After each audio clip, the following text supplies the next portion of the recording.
এক গ্রামে বিশাল এক পাহাড়ের উপরে একটি পাখি বসবাস করত। ওই পাখিটির বাসায় ছিল 4টি ডিম। একদিন পাখিটি বাসার বাইরে গেল।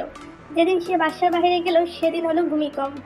ও পুরো পাহাড়টি এই ভূমিকম্পে লড়ে গেল। পাখির একটি ডিম বাসা থেকে ছিটকে পড়ে গেল নিচে।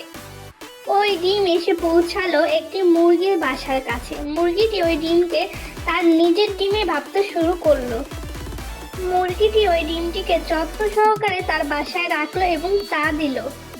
একদিন মুরগির বাচ্চাদের সাথে সাথে ওই ডিমও ফুটে একটি পাখির বাচ্চা জন্মগ্রহণ করলো।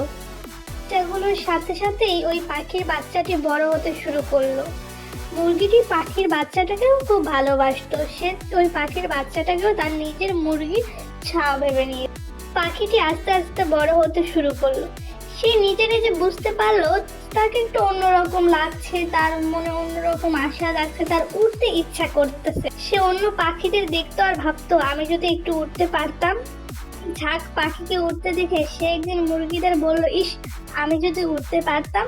তখন মুরগিগুলো বলল, তুমি উড়বে কিভাবে, তুমি তো মুরগি, মুরগিরা তো উঠতে পারে না।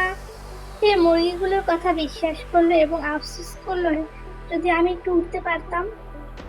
পাখিটি মাঝে মাঝেই দেখতো যে আকাশে অনেক পাখি উড়ে বেড়াচ্ছে এবং সে মনে মনে ভাবতো আমি যদি উঠতে পারতাম, এবং সে স্বপ্নেও দেখতো সে উড়ে বেড়াচ্ছে।